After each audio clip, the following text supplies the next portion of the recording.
अस्सलाम वालेकुम प्यारा शागिर्दो, नमस्ते। प्रीवियस यानी कल असां टॉपिक पढ़ियो वायरल डिजीज। भई वायरस जे करे जेके बीमारियूं थी हुयूं वो केडियूं हुयूं सॼो डिटेल में पढ़ियोसीं। अॼु जो असांजो टॉपिक आहे बैक्टीरियल डिजीज।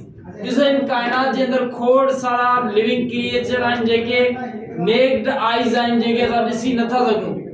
उन्हनि मां बैक्टीरिया बि आहे। हाणे हिते मूं मथे लिखियो आहे बैक्टीरियल डिजीज आहे छा? एडियूं बीमारियूं जेके बैक्टीरिया जे करे थियनि, उन टर्म खे छा चइबो? Bacterial disease. डेफिनेशन में लिखी है the disease which are caused by bacteria.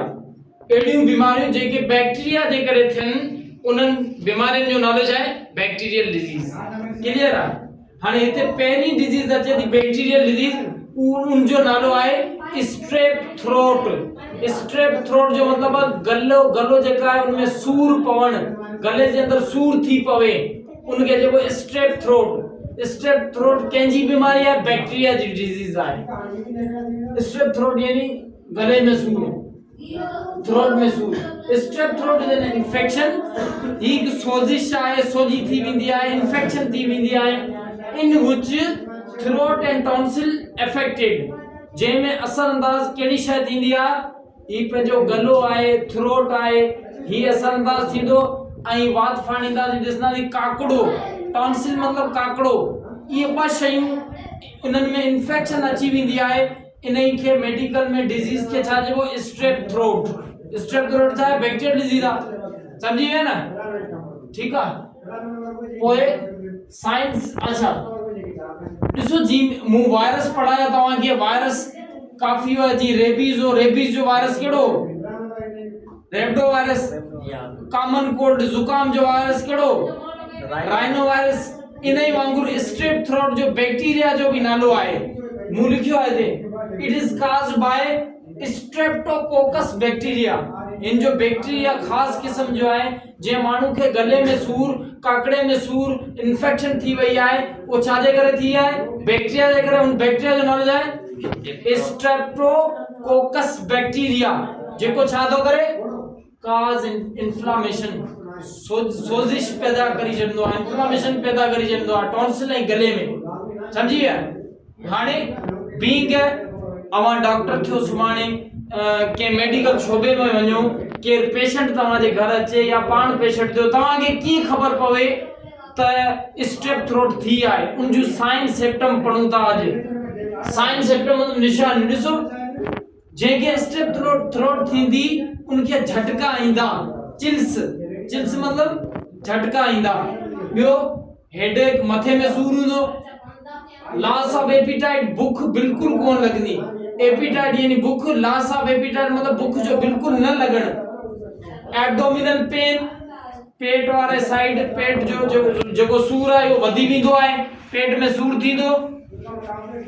ऐं नॉजिया एंड वोमिटिंग, उल्टी बि थींदी। ऐं उल्टी थियण खां बाद में जेको जी कचो आहे उनके जेको नॉजिया, जी कचे थियण खे नॉजिया भी थींदी, वोमिटिंग भी थींदी। साइन सिम्पटम आहे स्ट्रेप थ्रोट जो।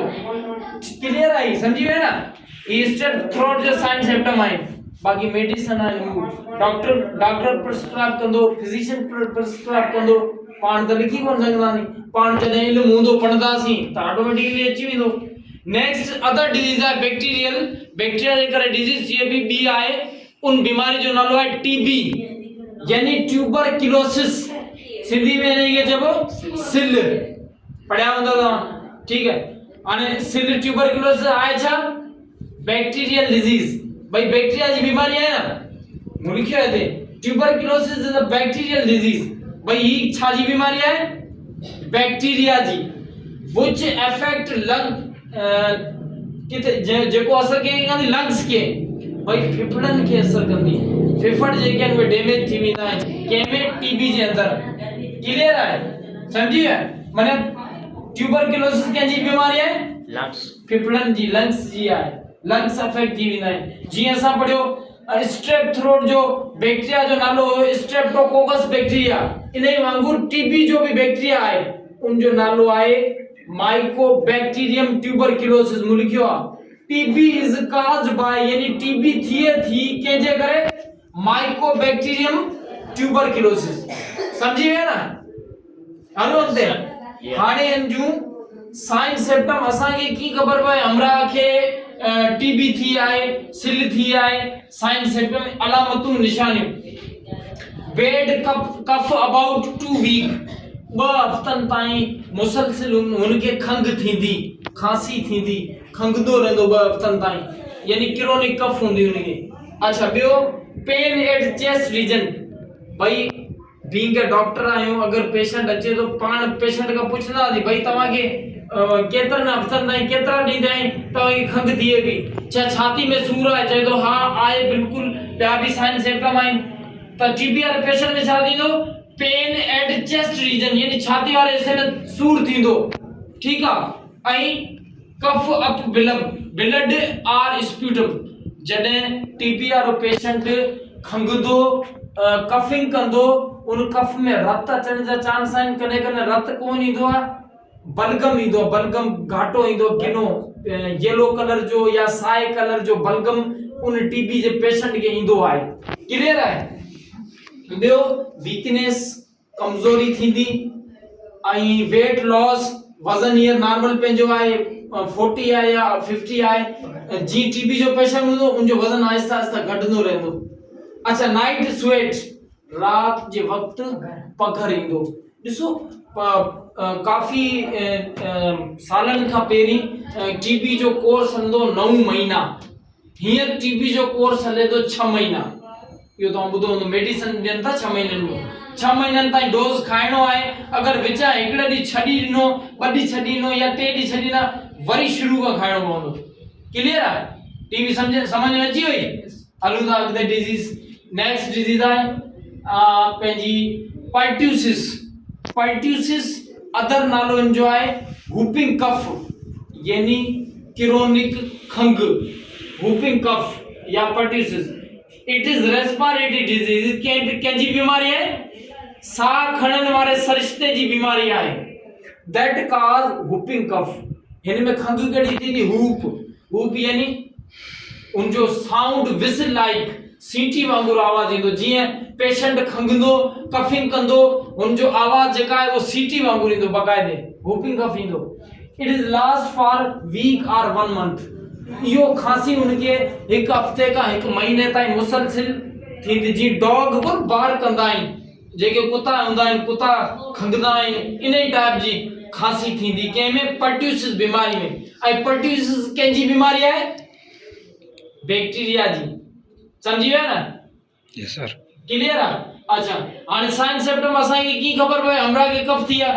ज़ाहिर वो खंगदो उनके एकड़े हफ्ते का वठी एकड़े महीने ताईं खंग थींदी स्लाइट फीवर थोड़ो हल्को बुखार हुंदो माइल्ड कफ दरमियानी विचोली खंग हुंदी आई हाई फीवर थोड़ो वधिक बुखार हुंदो 80 डिग्री सेंटीग्रेड हुंदो क्लियर है नॉर्मल 37 है 80 डिग्री सेंटीग्रेड मतलब माइल्ड फीवर ईंदो ही हुई whooping कफ या पर्ट्यूसिस आई लास्ट टॉपिक आहे पंहिंजो बैक्टीरिया सां वास्तो रखे तो वो केड़ो आहे टेटनस के सिंधी में चवंदा आहिनि तशंज कंहिंजी बीमारी आहे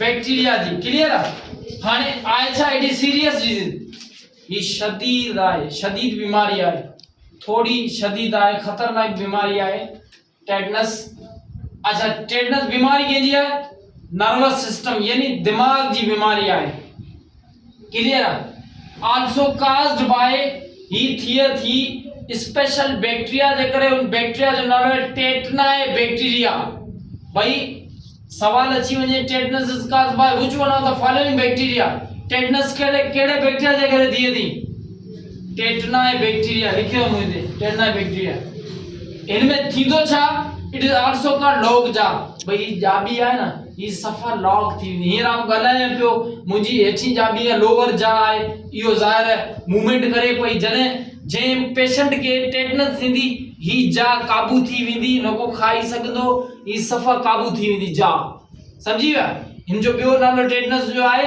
लोक जा जाबी जो बंदि थियणु समझी विया न हाणे साइन सिम्टम असांखे की ख़बर पए हमरा के टेटनस थी आहे पेनफुल मसल स्पाम एट जा रीजन भाई ही जेके जाबिन वारो हिस्सो आहे हिते सूर थींदो ऐं छिक पैदा थींदी गोश्त में छिक पैदा थींदी गोश्त आहे वो टाइट थी वेंदो यानी पेनफुल मसल स्पाम यानी जेको जबड़ा आहिनि पंहिंजा इन्हनि में छा थींदो सख्ती अची वेंदी गोश्त जे अंदरि छिक पैदा थी वेंदी जा रीजन यानी जबड़नि वारे हिस्सनि ते ॿियो टेंशन ऑफ मसल अराउंड लिप्स टेंशन में मुरादो फिजिक्स वारो टर्म को ना ही बायोलॉजी है टेंशन मतलब छिक काबू थियण काबू छा थींदा अराउंड लिप्स भाई लिप्स जा जेके गोश्त आहिनि पंहिंजे लिप्स आहे ज़ार गोश्त जो ठहियल आहे इन्हनि में छिक पैदा थींदी मूवमेंट कोन थींदी जी पाण ॻाल्हायूं पिया